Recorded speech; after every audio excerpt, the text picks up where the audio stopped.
नमस्कार, दोपहर के 12 बज चुके हैं। आपके साथ मैं हूं अमित कुमार पालित। यूपी के संभल में नया बवाल शुरू हो गया है। कल संभल में सरकारी जमीन पर बनी अवैध मस्जिद को बुलडोजर से गिरा दिया गया, लेकिन अब उस मस्जिद से मिले पोस्टर पर विवाद खड़ा हो गया है। बड़ी खबर है कि संभल की मस्जिद से आई लव मोहम्मद वाला पोस्टर मिला है। पोस्टर को पुलिस ने अपने कब्जे में ले लिया है। पोस्टर के अलावा हरे रंग का झंडा भी मिला है। संभल के एसपी का कहना है कि पोस्टर और झंडे की जांच कराई जा रही है। जांच के बाद जिन लोगों ने इसको बनाया या छापा है उन पर एक्शन भी लिया जाएगा। दरअसल कल संभल के नखासा इलाके के केसरुआ गांव में सरकारी जमीन पर बनी मस्जिद को बुलडोजर से जमींदोज किया गया। ये प्रशासन का कहना है कि पूरे नियमों की तहत ये कार्रवाई की गई है। पहले मस्जिद के आगे के हिस्से और पिलर को गिराया गया, इसके बाद 55 फीट ऊंचे मीनार को भी गिरा दिया गया। अब डेमोलिशन से पहले मस्जिद की सफाई के दौरान पोस्टर और झंडे मिले, जिसे कब्जे में लेकर आगे की जांच की जा रही है। तो संभल का ये वो मस्जिद है जिसे कब्रिस्तान की जमीन पर अवैध कब्जा करके तैयार किया गया था। अब इसको लेकर जब कानूनी कार्रवाई हुई, अब इसे गिराया गया, तो अब इसके अंदर से आप देखिए कि पोस्टर मिले हैं और यहाँ पर आपको पुलिस अधिकारी है जिनके हाथ में आई लव मोहम्मद के पोस्टर मिले हैं। और इस बारे में अब आगे की छानबीन की जाएगी कि आखिरकार किसके द्वारा ये छपाए गए थे पोस्टर और किसके द्वारा ये झंडे यहाँ पर रखे गए थे। देखिए झंडे की भी तस्वीर आपको नजर आ रही है। और ये जो चीज़ें मिली हैं इसको लेकर अब पुलिस आगे की कार्रवाई कर रही है कि आखिरकार कौन लोग थे जिन्होंने मस्जिद में ये रखा था, उनका मकसद क्या था। क्योंकि आप जानते हैं कि किस तरह से इन पोस्टर के जरिए समाज के अंदर एक द्वेष पैदा करने की कोशिश की गई थी। डेमोलिशन करवाने से पहले जब यहाँ पे साफ सफाई की गई है, जांच की गई है, तब पता चला है कि कुछ पोस्टर्स हैं वो भी मिले हैं। तो इसमें लोगों ने छुपाए हैं और कौन कौन लोग इसमें इन्वॉल्व हैं तो खिलाफ कार्रवाई के लिए बताया गया है। एक झंडा जिसमें जो किन चीज़ों में प्रयुक्त होता है, कौन यूज़ करते हैं, इसके बारे में भी जाँच है, वो करवाई जाएगी। और किन्होंने इसको छापा है या बनाया है इसके बारे में जानकारी प्राप्त की जाएगी। और उधर संभल में मस्जिद पर बुलडोजर एक्शन को लेकर सियासत भी शुरू हो गई है। संभल से सपा सांसद जियाउर रहमान बर्क प्रशासन के इस एक्शन पर भड़क गए हैं। जियाउर रहमान बर्क ने कहा है कि मुसलमानों के साथ जुल्म की इंतहा हो रही है। लाख कोशिशों, गुजारिशों और कानूनी प्रयासों के बावजूद संभल में मस्जिद को शहीद कर दिया गया। ऐसा महसूस होता है कि अधिकारियों ने आंखों पर पट्टी बांधकर एक तय निशाने के साथ कार्रवाई की है। बर्क ने सोशल मीडिया पर यह भी लिखा है कि मस्जिद के शहीद किए जाने के बाद पूरे गांव में गम है, दर्द है, मातम का माहौल है। भारत का संविधान किसी को भी कानून से ऊपर होने की इजाजत नहीं देता है। यह मुल्क किसी व्यक्ति, दल या सत्ता की जागीर नहीं है। इस पूरे मामले को लेकर सपा सांसद बर्क थोड़ी देर में ही प्रेस कॉन्फ्रेंस भी करने जा रहे हैं। तो मुसलमानों के ऊपर जुल्म हो रहा है, अधिकारियों ने तय निशाने के तहत यह कार्रवाई की है, तो ये तमाम आरोप लगाए हैं। हालांकि प्रशासन ने संभल में जिस मस्जिद को मुस्तफा कादरी को गिराया गया है उसको लेकर भी पूरा मामला क्या है हम आपको समझा देते हैं। अब नखासा इलाके के केसरुआ गांव का यह मामला है। सरकारी जमीन पर यह मस्जिद बनाई गई थी। अब करीब 1200 वर्ग मीटर जमीन पर यह मस्जिद बनाई गई थी। यह जमीन किसकी थी? यह जमीन कब्रिस्तान की थी। आप जानते हैं सरकारी जमीन है। अब सरकारी जमीन में अवैध तरीके से करीब 1200 वर्ग मीटर जमीन पर यह मस्जिद बना दी गई थी जो कि अवैध था। अब इसको लेकर कानूनी कार्रवाई हुई। कानूनी कार्रवाई होने के बाद ही एक्शन लिया गया है, लेकिन आरोप लगाए जा रहे हैं प्रशासन के ऊपर। जमीन से अवैध अतिक्रमण को लगातार हटाया जा रहा है। इसी क्रम में गांव केसरुआ में कब्रिस्तान की जमीन पर अवैध कब्जे की शिकायत थी, जिसमें तहसीलदार कोर्ट में जमानत दर्ज करके नोटिस जारी किया गया था। वहां पे सुनवाई के बाद कब्जे हटाने का ऑर्डर किया गया था, जिसके विरोध में अपील में जिलाधिकारी कोर्ट में अपील की गई थी। उस कोर्ट में भी दोनों पक्षों को पर्याप्त नोटिस देकर के साक्ष्य प्रस्तुत करने का अवसर दिया गया। उसके बाद सुनवाई की गई। सुनवाई में पाया गया कि कब्जे का कोई प्रमाण नहीं है और कब्जा सार्वजनिक जमीन पर बना हुआ है, अवैध है, अतः इसके दृष्टिकोण की कार्रवाई की जाएगी। इसी क्रम में डिमोलिशन की कार्रवाई आज हम लोग कर रहे हैं। सर, आगे भी इस तरीके से जो कब्जे हैं, अवैध कब्जे हैं सार्वजनिक जमीन पर बहुत बार जाते रहे। निरीक्षण भी किया, देखा है, कुछ पोस्टर्स हम लोगों को मिले हैं आई लव मोहम्मद जिन पर लिखा हुआ है और बाकी अग्रिम जाँच की जा रही है। झंडा भी मिला है, उसको भी दिखवाया जा रहा है। आगे जैसा भी जाँच में प्राप्त होगा आपको बताएं। और हमारे साथ रुचि कुमार जुड़ गई हैं। रुचि, पहली चीज तो यह है कि जब यह मस्जिद अवैध थी, बनाई गई थी, उसको लेकर कानूनी कार्रवाई हुई, उसके बाद इसको गिराया गया। लेकिन दूसरी तरफ जो सपा के सांसद हैं वो सरकार के ऊपर ही आरोप लगा रहे हैं। क्या उनको ये नहीं पता है कि यह मस्जिद अवैध है? अगर देखिए प्रशासन की बात अगर हम माने तो प्रशासन ये बराबर कह रहा है कि ये पूरा मामला, ये पूरा विवाद पिछले काफ़ी दिनों से अमित चल रहा था और बार बार जो मस्जिद कमेटी है उसको नोटिस दिया जा रहा था कि अगर आपके पास आपके मस्जिद के कागज़ मौजूद हैं, ज़मीन पर आपका मालिकाना हक है, तो वो कागज़ आप प्रशासन पुलिस के सामने पेश कीजिए। लेकिन जो मस्जिद कमेटी है वो कागज़ पेश नहीं कर पाई। काफ़ी मौका मिला, कोर्ट में सुनवाई हो रही थी, तहसीलदार कोर्ट में, डीएम कोर्ट तक ये मामला पहुंचा था और जब वो कागज़ नहीं दे पाए उसके बाद ये नियम के हिसाब से कार्रवाई हुई है। अब क्योंकि वो मस्जिद थी, वो गिर गई थी, तो आप समझ सकते हैं कि इसमें सियासत भी है और ये सियासत की वजह से ही सवाल उठाए जा रहे हैं। क्योंकि अगर मस्जिद पक्ष के पास जमीन के कागज थे तो उनको कागज अपने प्रशासन को देने चाहिए। अच्छा रुचि, जियाउर रहमान वर्क जहां पर कह रहे हैं कि मस्जिद को शहीद कर दिया गया है, दूसरी तरफ पुलिस के हाथ कुछ पोस्टर लगे हैं। आप जानते हैं कि वो ऐसे पोस्टर हैं जिसको लेकर पिछले दिनों हमने देखा था, विवाद भी हुआ था, समाज के अंदर एक द्वेष पैदा हो रहा था।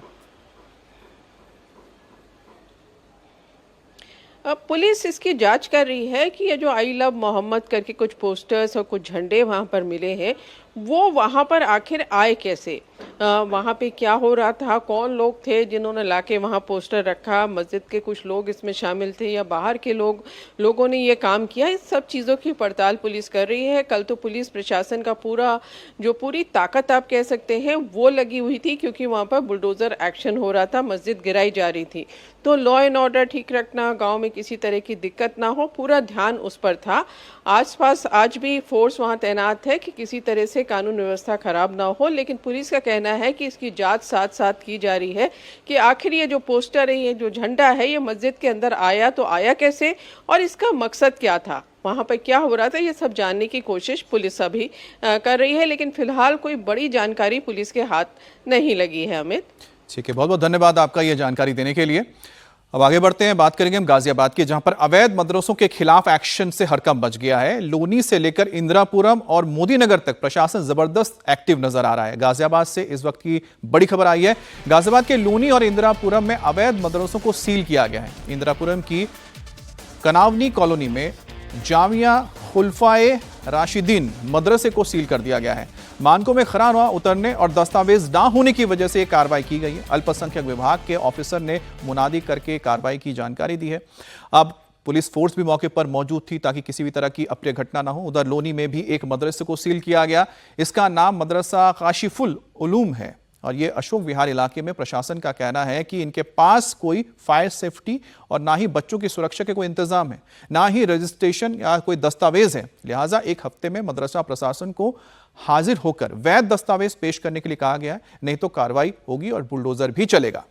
दो इलाकों में प्रशासन ने एक्शन लिया है। लोनी के अशोक विहार में मदरसा इस्लामिया काशिफुल उलूम को सील किया गया, तो इंदिरापुरम में कनवानी कॉलोनी में जामिया खुलेफाए राशिदीन को सील कर दिया गया। प्रशासन ने नोटिस चिपकाकर जानकारी दी है, एक हफ्ते में पूरे दस्तावेज दिखाने को कहा है। पेपर्स नहीं होने पर एक्शन होना तय है।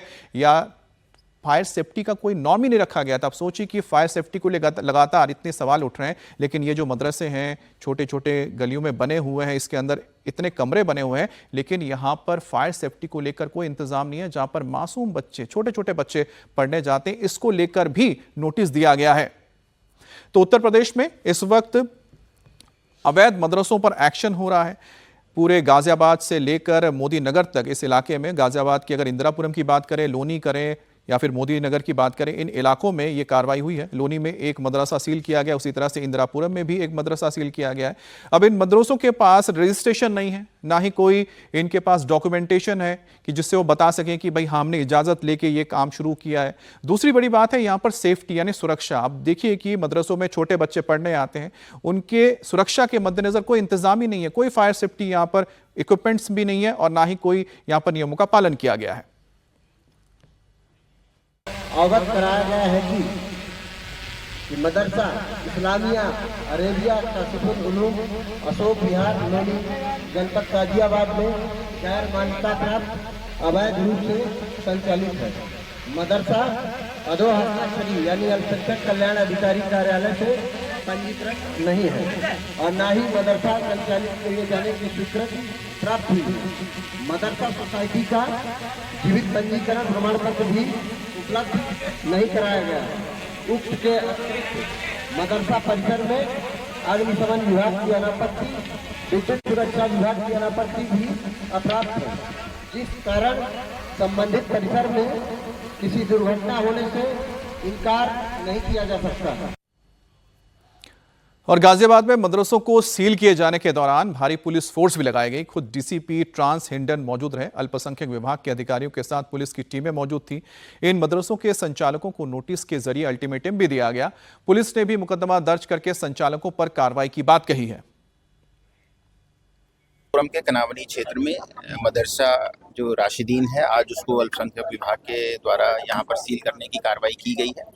ये मदरसा अवैध रूप से संचालित था, जो अल्पसंख्यक विभाग के जितने भी मानक हैं उनको पूरा नहीं कर रहा था, ना ही वहाँ के जो डॉक्यूमेंट्स है उसके आधार पर इनका प्रॉपर पंजीकरण था। इसी आधार पर कार्रवाई करते हुए अल्पसंख्यक विभाग के द्वारा इसको सीज किया गया है।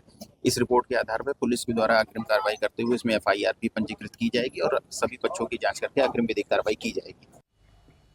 और डीसीपी ग्रामीण सुरेंद्र नाथ तिवारी ने क्या कहा, यह भी आपको सुनाते हैं। देखिए, जिला अल्पसंख्यक कल्याण अधिकारी द्वारा एक मदरसा जो कि मदरसा कासिफुल उलूम नाम से चलाया जा रहा था, जो अशोक विहार थाना लोनी में स्थित है, उसकी जो संचालन था उसको अवैध पाया गया था। इसके आधार पर उनको नोटिस आदि के उपरांत आज इसको सील करने की कार्रवाई करनी थी। उनके द्वारा इसकी सूचना थाने पर दी गई थी। इस सूचना पर यहाँ से पर्याप्त मात्रा में पुलिस बल, लगभग 4 ACP और 5-6 थाना प्रभारी और लगभग 100 सिपाही वहाँ पर मौजूद थे और वहाँ पर जो सीलिंग की कार्रवाई थी वो शांतिपूर्ण तरीके से संपन्न हुई। और गाजियाबाद से एक और बड़ी खबर आ रही है। प्रशासन के ताबड़तोड़ एक्शन से अवैध कब्जा करने वालों में हड़कंप मच गया है। इस बीच मोदीनगर में भी अवैध कब्जे के खिलाफ बड़ा एक्शन लिया गया है। गाजियाबाद के मोदीनगर में प्रशासन की बड़ी कार्रवाई सामने आई है। बेगमाबाद मस्जिद के पास 14 दुकानों को नोटिस दिया गया है। कोर्ट से अवैध घोषित होने के बाद इन दुकानों पर तोड़फोड़ की कार्रवाई तय मानी जा रही है। दुकानदारों पर 2 करोड़ 22 लाख का जुर्माना भी लगाया गया है। ग्राम पंचायत और मस्जिद कमेटी के बीच साल 2000 से केस चल रहा था। मुनादी के जरिए प्रशासन ने 2 दिन में इन दुकानों को खाली करने का आदेश दे दिया है। पुनर्स्थापना प्रार्थना पत्र दिनांक 28/4/2025 को न्यायालय के आदेश दिनांक 18/5/26 द्वारा निरस्त कर दिया गया है। आदेश दिनांक 30/11/23 के अनुसार डाटा संख्या 1014 रकबा 700.9 वर्ग मीटर पर से अवैध अतिक्रमणकर्ता को सूचित किया जाता है कि वह अपना अतिक्रमण तत्काल हटा ले, अन्यथा न्यायालय द्वारा पारित आदेश के अनुक्रम में बलपूर्वक विधिक प्रक्रिया के अनुसार बेदखल अवैध अतिक्रमण की कार्रवाई की जाएगी। और यूपी से लेकर बंगाल तक अवैध मस्जिद और मदरसों पर एक्शन हो रहा है। और बड़ी खबर बंगाल से आ रही है कि सरकारी मदरसों में वंदे मातरम गाने का आदेश जारी करने के बाद शुभेंदु सरकार अब राज्य को सभी मदरसों का सर्वे करने के लिए कह चुका है। यानी कि सभी जिलों के डीएम को निर्देश दिया गया है कि अगले 5 जुलाई तक अपने अपने जिलों के मदरसों का आप सर्वे कीजिए, रिपोर्ट पेश कीजिए। राज्य के अल्पसंख्यक मामलों और मदरसा शिक्षा विभाग की तरफ से इस निर्देश के मुताबिक सरकार ने साफ किया है कि यह कदम पूर्ण रूप से प्रशासनिक पारदर्शिता और भविष्य की योजनाओं के लिए उठाया जा रहा है। इस सर्वे के जरिए मदरसों की भौगोलिक स्थिति की कहां पर है, इसके अलावा ये कब बनाए गए हैं, इनका रजिस्ट्रेशन क्या है, कब करवाया गया है, और साथ ही छात्र छात्राओं और शिक्षकों की संख्या कितनी है, मदरसे रेसिडेंशियल हैं या फिर सरकारी हैं, निजी हैं, सहायता प्राप्त हैं, ऐसी तमाम जानकारियां जो जरूरत है ये सब जुटाई जाए। और साथ ही मदरसों में पढ़ाए जा रहे सिलेबस का भी पूरा ब्यौरा मांगा गया है। हालांकि सरकार ने आश्वस्त किया है कि इस कदम से किसी भी मदरसे को बंद नहीं किया जाएगा, सिर्फ और सिर्फ उनका कह सकते हैं कि जो जानकारी है वो जुटाई जा रही है। अब पहले सभी सरकारी मदरसों में वंदे मातरम गाने का आदेश दिया था, जैसे ही यहां पर बंगाल में सरकार बदली थी। दूसरी तरफ शुभेंदु सरकार की ओर से एक बड़ा फैसला आया कि मदरसों का अब सर्वे किया जाएगा कि ये कहां पर बनाए गए हैं, इनकी भौगोलिक स्थिति क्या है, कब इनका रजिस्ट्रेशन हुआ है, साथ ही साथ यहां पर टीचर्स कौन हैं, साथ ही साथ यहां पर कितने स्टूडेंट्स पढ़ते हैं, और जैसे कि कब बना, कब ये रजिस्टर हुआ, छात्रों की संख्या कितनी है, टीचर्स कौन कौन है, कितने यहाँ पर टीचर्स हैं, हॉस्टल है या नहीं, यानी कि रेसिडेंशियल है या फिर स्टूडेंट्स आते हैं चले जाते हैं, इनकम का सोर्स क्या है, यानी जो मदरसा है उसको पैसा कहाँ से आ रहा है, सरकार से मिल रहा है या फिर कोई निजी है, और क्या यहाँ पर पढ़ाया जाता है, और इनके पास जो दस्तावेज हैं जिसके बिना पर यह बनाया गया है वो वैध है या नहीं है। तो कुल मिलाकर एक सर्वे हो रहा है और कहीं ना कहीं इनका एक कंपाइलेशन किया जा रहा है पूरे बंगाल में आखिरकार कितने मदरसे हैं, और मदरसों का सर्वे पूरे बंगाल में होगा, सिर्फ एक जगह नहीं, पूरे बंगाल में होगा। और अब तक की रिपोर्ट जो बता रही है कि 5 जुलाई तक सभी डीएम्स को रिपोर्ट सौंपनी होगी। अगर आपको याद हो, पिछले दिनों एक बहुत अहम जानकारी आई थी कि पिछले कुछ सालों के अंदर बंगाल के पूरे बॉर्डरी इलाकों में अचानक ही बड़ी तादाद में मदरसे बने हैं, जिसको लेकर इंटेलिजेंस की ओर से भी सवाल उठाया गया था। अब अधिकारियों को जो बताया गया है कि क्या करना है, तो सर्वे के लिए क्या क्या करना है, ये क्या पता लगाना है, ये भी आपको बता देते हैं। मदरसा कब बना था, जैसे हम आपको बता रहे हैं कि सबसे महत्वपूर्ण है कब बना, क्योंकि पिछले 1 दशक में बड़ी तादाद में मदरसे बने, खासतौर पे सरहदी इलाकों में जो बांग्लादेश के साथ बॉर्डर है।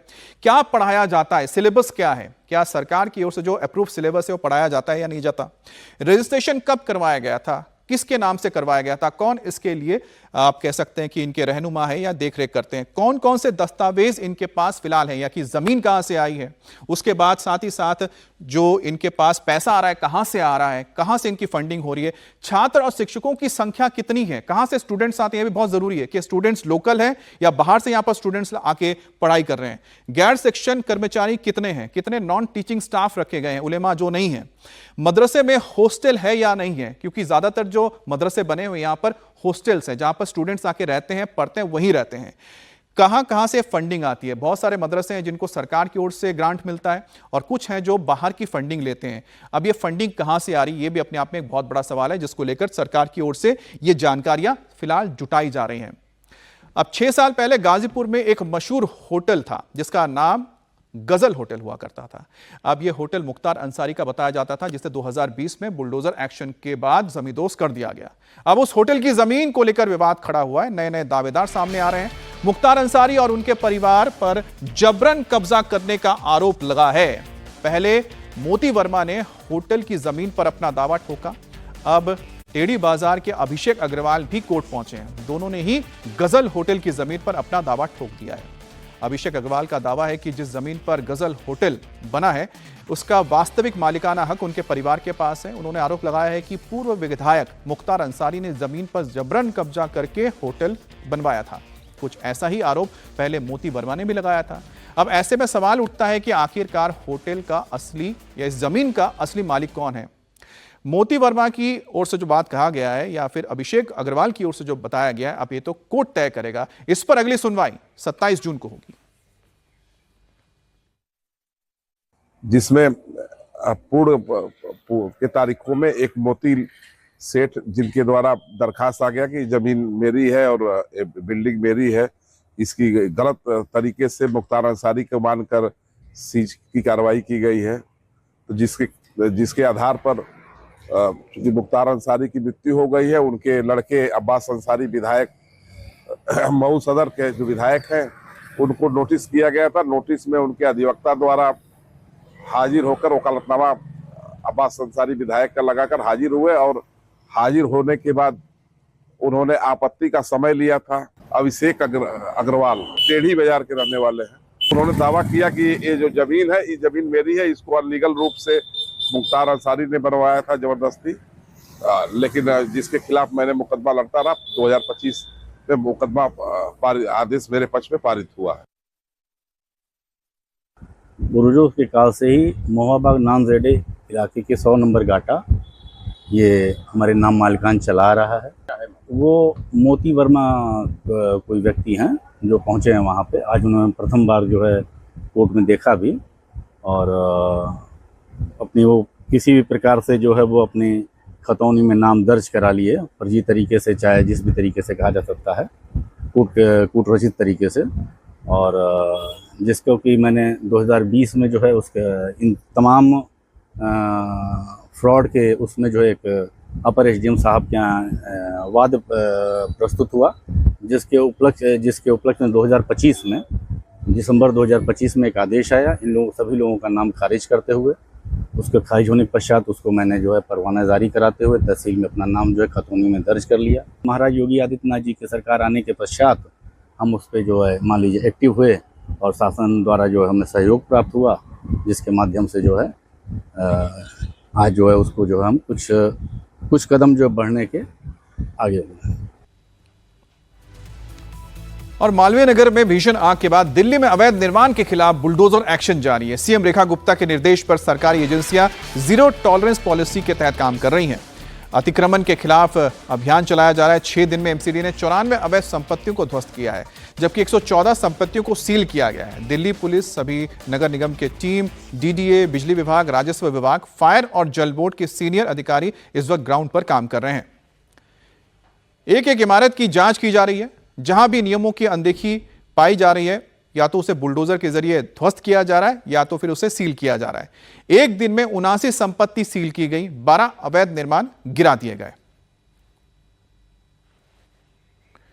तो दिल्ली में इस वक्त अग्निकांड के बाद, मालवीय नगर अग्निकांड के बाद सरकार का डंडा चल रहा है और सरकार की ओर से, प्रशासन की ओर से सख्त एक्शन लिया जा रहा है। जब से सीएम रेखा गुप्ता ने इस पर जीरो टॉलरेंस की नीति अपनाई है, अब तक 94 ऐसे संपत्तियों को चिन्हित करके उनको ध्वस्त भी किया जा चुका है। अब देखिए कितने किए गए हैं, 94 ध्वस्त किए गए, 114 को सील कर दिया गया और 125 को नोटिस थमाया गया है। अगर ये पूरी तरह से अपने डॉक्यूमेंटेशन नहीं दे पाएंगे कि वो वैध हैं, तो या तो वो सील हो जाएंगे या तो फिर उनको गिरा दिया जाएगा।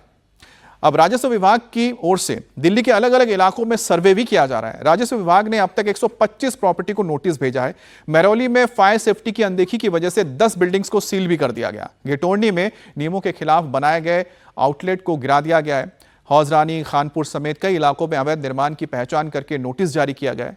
महिपालपुर में 19 अवैध होटल, 3 रेस्टोरेंट सील किए गए हैं। मालवीय नगर की घटना के बाद अब सरकार ने जीरो टॉलरेंस की नीति अपनाई है और उसी के तहत देखिए कार्रवाई हो रही है। और चंद दिनों में 94 इमारतों को ध्वस्त किया गया, 114 को सील किया गया और 125 को नोटिस थमा दिया गया है। तो अपने आप में बताता है कि किस कदर सरकार की एक्शन अभी जारी है।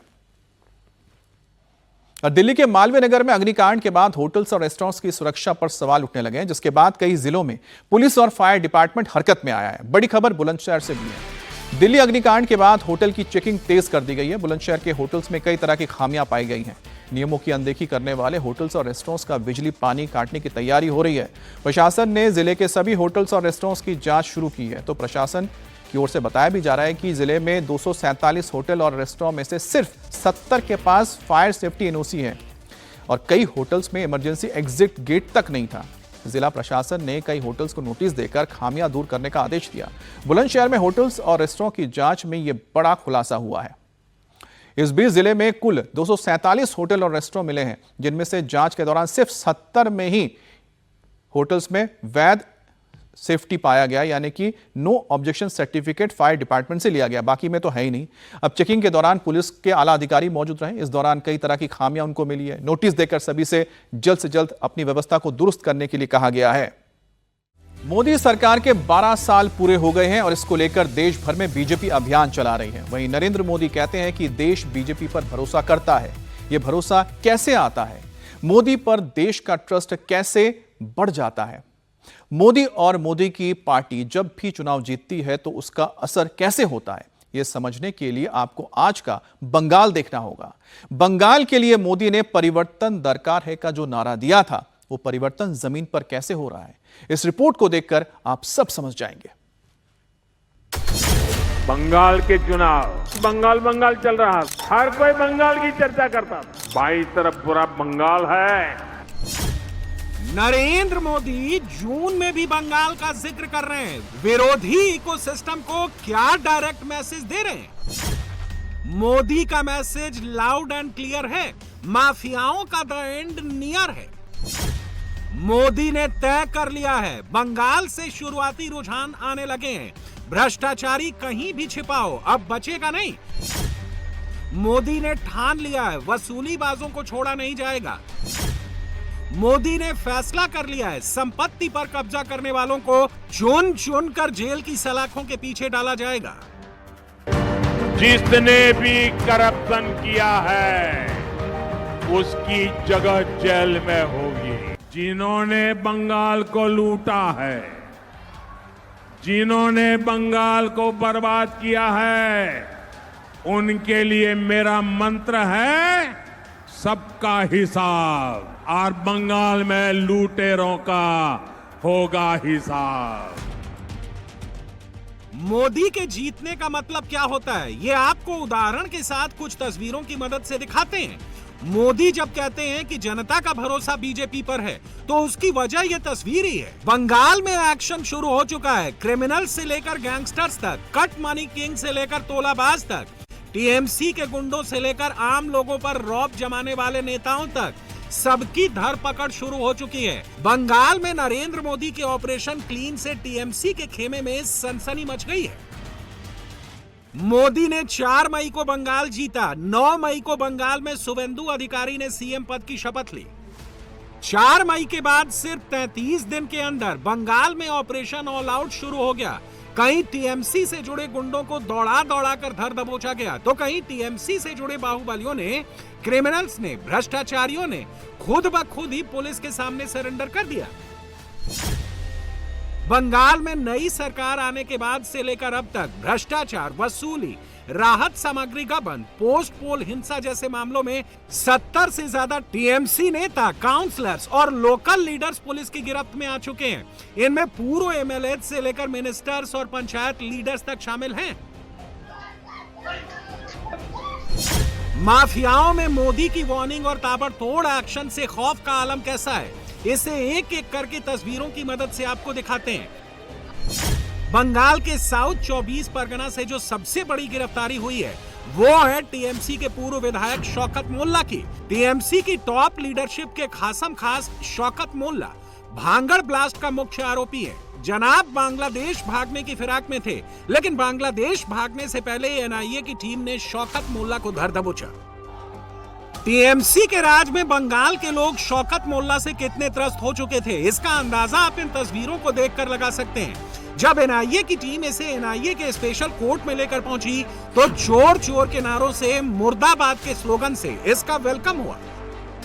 इतना ही नहीं, एनआईए की टीम जब शौकत मोल्ला को मुस्लिम इलाकों से लेकर पहुंची, तो वहां भी शौकत मोल्ला के खिलाफ मात चोर की धुन पर डीजे बजाने वाले मुसलमान ही थे। आईएसएफ के ये सारे वर्कर्स अंडे के साथ रेडी थे, लेकिन गाड़ी के भीतर होने की वजह से शौकत मोल्ला अंडों की चोट से बच गया। लेकिन टीएमसी का ये गैंगस्टर अब पुलिस के हत्थे चढ़ गया है। अब शौकत मोल्ला के बाद बाकियों का भी नंबर आने वाला है। शौकत मोल्ला जैसे एंटी सोशल, जिनको ममता बनर्जी ने नेता बनाया है, उनकी करतूत हम देख रहे हैं। उनके इलाके में हम रहते हैं, बम बंदूक साल भर चलता है, लोगों को शांति से जीने नहीं देते हैं। पंचायत चुनाव में लोगों को नॉमिनेशन करने नहीं दिया है। और जो नड्डा जी आए थे, हमारे डायमंड जा रहे थे, 2000 लोगों के लिए रास्ता ऊपर खड़ा होकर वही अटैक कराया था। माइक से ललकार कर 2000 लोगों ने अटैक किया था। ईंटा पत्थर, बुलेट प्रूफ गाड़ी था, इसलिए कुछ नहीं हुआ, नहीं तो कुछ भी हो सकता था। ऐसे लोग, इनको तो जेल में रहना चाहिए और कड़ी से कड़ी सजा होना चाहिए। वो 15 सालों टीएमसी जमानत के बाद बीजेपी कर्मी कार्यकर्ता का घर बाड़ी लूटपाट किया, उन लोगों को शारीरिक अत्याचार किया, कुदालेर बाट लोहा रॉड लेकर के टीएमसी गुंडा बाहिनी और शौकत मोल्ला टीम मेरा बीजेपी कार्यकर्ता को मारधर किया। हम लोग आज आए यहाँ पे शौकत मोल्ला को, वो देशोद्रोही शौकत मोल्ला को फांसी हम बताएंगे, फांसी चाहिए, ज्यादा से ज्यादा बड़ा सजा होना चाहिए। ऐसे कई शौकत मोल्ला का हिसाब होना शुरू हो गया है। कुछ और सैंपल्स आपको दिखाते हैं। हुगली के जंगीपुरा में एक local TMC leader Ramesh Patra को राजनीतिक प्रभाव का इस्तेमाल करके फ्रॉड करने के आरोप में धर दबोचा गया है। अब इनसे मिलिए, ये टीएमसी से जुड़े शाहिदुल मियां हैं। इन पर आरोप है कि इन्होंने घर बनाने की मदद पाने वाले लोगों से 5000 रुपए से लेकर 20,000 रुपए तक कट मनी वसूला। लेकिन जब बंगाल में सरकार बदली, माथा भांगा के गुस्साए लोगों ने जवाब मांगा, तो टीएमसी के शाहिदुल मियां डर के मारे अपने बिस्तर के नीचे दुबक गए, लेकिन बच नहीं सके, पकड़े गए। इस वक्त माफियाओं की, गुंडों की, मवालियों की नौबत ऐसी आ गई है कि वो घर हो या घर के भीतर अपने बिस्तर के नीचे दुबक कर बैठे हैं या धड़ाधड़ सरेंडर कर रहे हैं। डर के मारे कोई बाहर नहीं निकल रहा है। जो कोई निकल रहा है उस पर पब्लिक का गुस्सा अंडों की शक्ल में फूट रहा है। दे अंडे, दनादन अंडे फेंक फेंक कर बंगाल की पब्लिक टीएमसी से जुड़े ऐसे तमाम तोलेबाजों को सबक सिखा रही है। और इसका साइड इफेक्ट ऐसा है कि सुनेंगे तो दंग रह जाएंगे। माथा भांगा टाउन की वार्ड नंबर 8 की पार्षद काकली घोष पर आरोप लगा था कि उन्होंने रेजिडेंट से लाखों रुपए कट मनी के नाम पर वसूले थे। अब सरकार बदलते ही वो सबके पैसे लौटाने लगी हैं। शुक्रवार रात 4 लोगों को 1 लाख रुपए वापस भी किए और ये सिर्फ पहली किस्त है। इन्हें अभी बाकी रकम भी लौटानी है।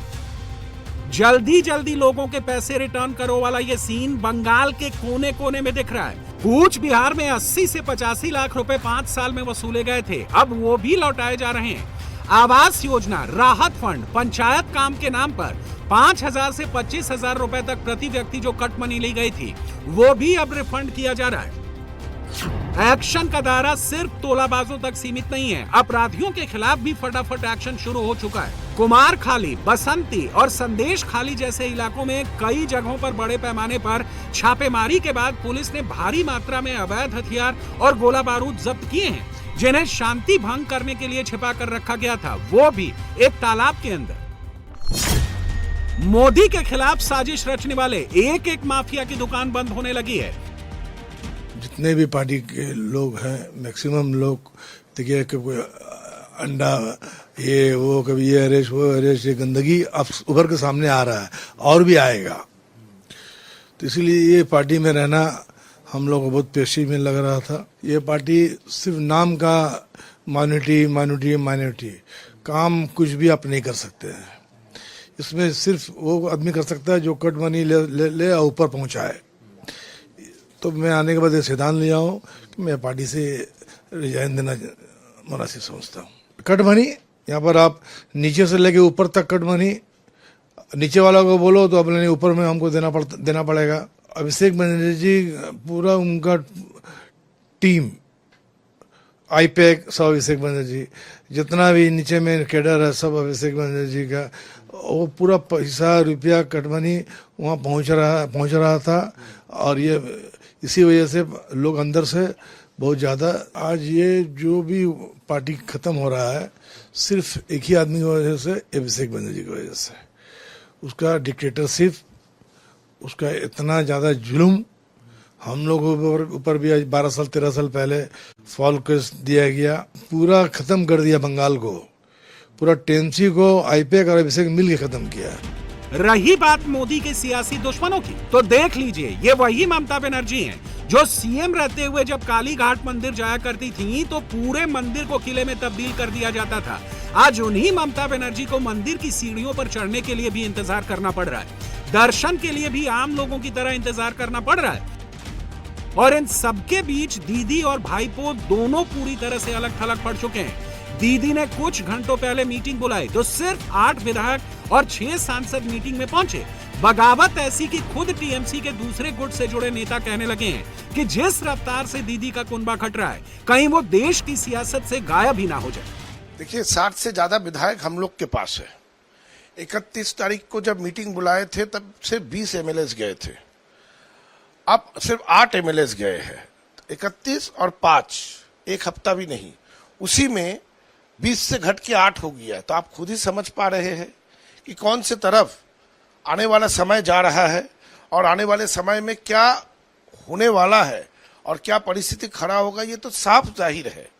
हम लोगों ने अपना प्रिंसिपल ऑपोजिशन लेजिस्लेटिव असेंबली के अंदर क्लेम किए थे, 2/3 मेजोरिटी से भी ज्यादा विधायकों के सिग्नेचर लेके जो स्वीकृति हम लोग को मिल चुका है, तो हम लोग ही प्रिंसिपल ऑपोजिशन के तौर पे उधर फंक्शन करेंगे। इस पे तो दो राह नहीं है और उनके संख्या घटते रहेंगे। टीएमसी का बागी गुट अभिषेक बनर्जी के खिलाफ हो गया है। अभिषेक अचानक कोलकाता छोड़कर दिल्ली निकल लिए और इस बीच अब अभिषेक की सांसदी पर भी खतरा मंडराने लगा है। खबर फैलने लगी है कि क्या काकोली घोष दस्तिकार अभिषेक बनर्जी की जगह लोकसभा में पार्टी की लीडर बन जाएंगे।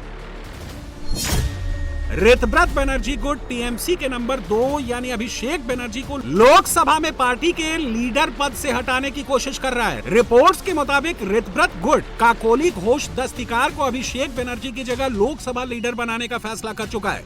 शुक्रवार रात तक काकोली के समर्थन में 10 से ज्यादा सांसदों के हस्ताक्षर जमा भी हो चुके हैं। 7 जून यानी रविवार को करीब 20 टीएमसी लोकसभा सांसदों की बैठक हो सकती है। अटकलें हैं कि 8 जून को जब इंडिया अलायंस की बैठक दिल्ली में हो रही होगी, उसी दिन लोकसभा स्पीकर ओम बिरला को एक चिट्ठी सौंप दी जाएगी जिसमें काकोली घोष दस्तिकार को नई लीडर बनाने का प्रस्ताव होगा। इस खबर की टाइमिंग इसलिए भी नोट करने वाली है क्योंकि कुछ घंटों पहले ही काकोली घोष ने एक्स पर पोस्ट करके कहा है कि 2026 में ममता बनर्जी को मिली हार की वजह उनकी खराब नीतियां और सरकार का फेल्योर था।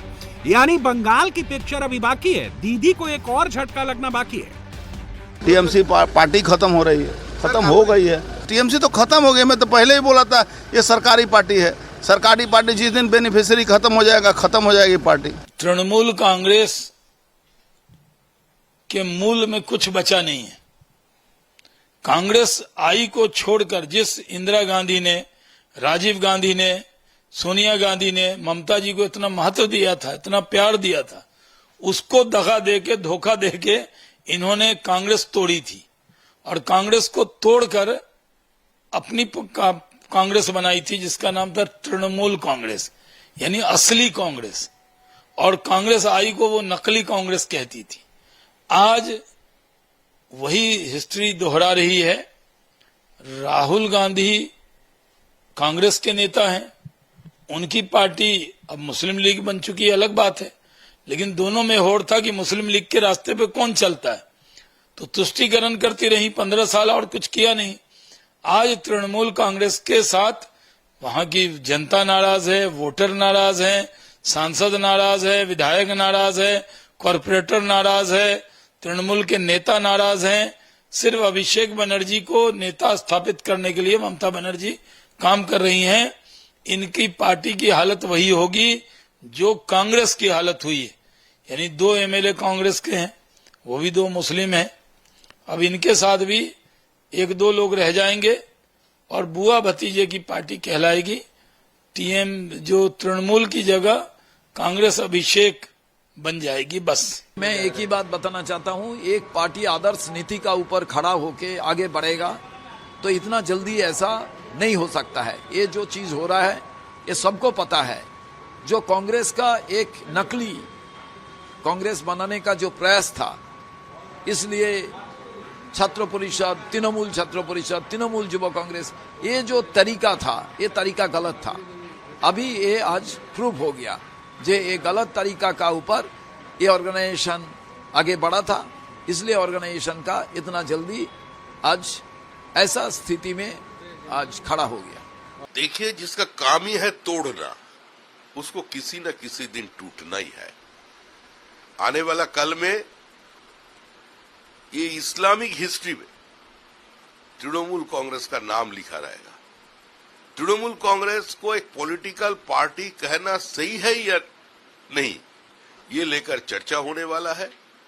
और तृणमूल कांग्रेस का एक ही नीति था, वो था भ्रष्टाचार, corruption, and Trinamool Congress was synonymous. तो तृणमूल कांग्रेस की अंदरूनी मामले में हमारा दखल देने का कोई भी इच्छा नहीं है दूर दूर तक। बिना तृणमूल कांग्रेस का ही हम लोग 207 आसन में हमारा प्रत्याशी जीत कर आए हैं, 2/3 बहुमत मिला। और आने वाला काल में ये भाजपा का ग्राफ ऊपर जाएगा। लोग इसका खिलाफ वोट दिया है, ये सारे का सारे जो है इसका छवि जनता को मालूम है।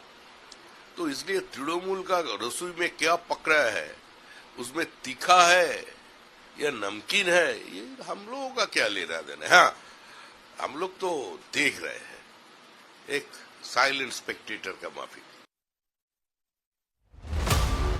टीएमसी में जारी अंदरूनी उठापटक के बीच अभिषेक बनर्जी दिल्ली पहुंच चुके हैं। कहने को वो 8 जून को होने वाली इंडी अलायंस की मीटिंग के लिए दिल्ली पहुंचे हैं, लेकिन मजेदार बात यह है कि 8 जून को ममता गुट के लोग खरगे की इंडी अलायंस वाली बैठक में जाएंगे और उधर ऋतव्रत गुट अभिषेक बनर्जी के पद पर दावा ठोक रहा होगा। नेशनल लेवल की पॉलिटिक्स में वो सियासी तस्वीर बहुत मायने रखेगी। रही बात नरेंद्र मोदी की, तो प्रधानमंत्री इसी महीने की 20 तारीख को वेस्ट बंगाल फाउंडेशन डे के मौके पर एक बार फिर बंगाल के दौरे पर जा सकते हैं। बंगाल में बीजेपी की सरकार बनने के बाद ये नरेंद्र मोदी का पहला बंगाल दौरा होगा और जाहिर है मोदी जब यहां पहुंचेंगे तो बंगाल के लोगों से सीधी बात करेंगे। 1 महीने में क्या हुआ, आगे क्या क्या होने वाला है, इसका पूरा ब्यौरा देंगे। वो ब्यौरा क्या होगा, इसका हिंट मोदी पहले ही दे चुके हैं। बाईं तरफ पूरा बंगाल है और दाहिनी तरफ पूरा आसाम है। दशकों से विकास के सपने देखे थे, जो सपने पहले देखे वो पीढ़ियां तो चली गई, लेकिन आज जो पीढ़ी है वो अपनी आंखों के सामने देख रही है कि उनके माँ बाप, दादा दादी जो सपने देखते थे वो आज सपने पूरे होते हुए आप अपनी आंखों से देख रहे हैं।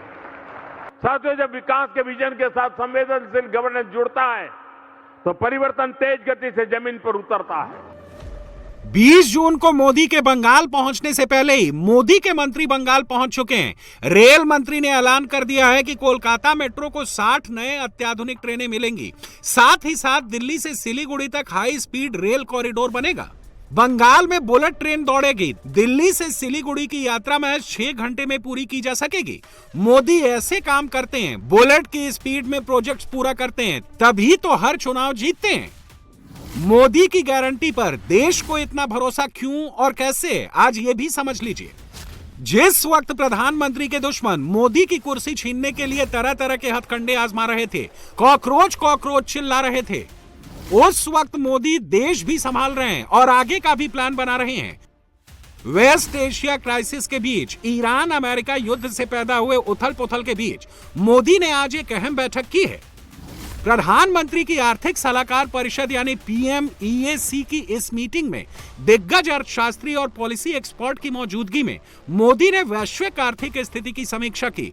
मोदी ने एनर्जी मार्केट, महंगाई का दबाव, सप्लाई चेन में रुकावट और व्यापार के प्रभाव पर खास ध्यान देने को कहा। मोदी ने इस मीटिंग में फिर से आत्मनिर्भरता का जिक्र किया। ऊर्जा, बुनियादी ढांचे, परमाणु ऊर्जा और घरेलू मैन्युफैक्चरिंग में रणनीतिक निवेश की वकालत की। लोगों से ईंधन बचाने और विदेशी मुद्रा भंडार पर दबाव घटाने के लिए सार्वजनिक परिवहन का ज्यादा इस्तेमाल करने का आग्रह किया। निवेश के माहौल को बेहतर बनाने पर भी चर्चा की। भारत की ग्रोथ पर भी बात हुई। यानी जिस युद्ध काल में पूरी दुनिया रेंग रही है, उस वक्त भारत तेज रफ्तार से दौड़ रहा है और यह मोदी की वजह से मुमकिन हुआ है। हम सब जानते हैं दुनिया संकटों में घिरी हुई है। सारी दुनिया की अर्थव्यवस्था सवाल ये निशानों के नीचे दबी पड़ी है। वैश्विक संकट के इस बुरे से बुरे दौर में भी 140 करोड़ देशवासियों के सामूहिक प्रयासों से भारत खुद को संभाल तो पा ही रहा है, लेकिन साथ साथ सबसे आगे रहने में भी उसके प्रयास सफल होते जा रहे हैं। मैं देशवासियों को आर्थिक क्षेत्र की इस नई ऊंचाई को प्राप्त करने के लिए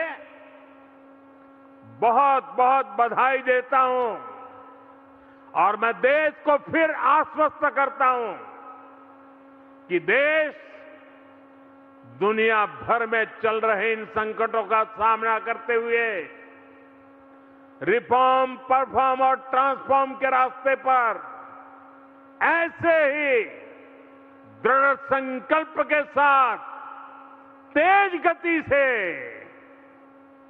आगे बढ़ता ही रहेगा, ये मेरी देशवासियों को गारंटी है।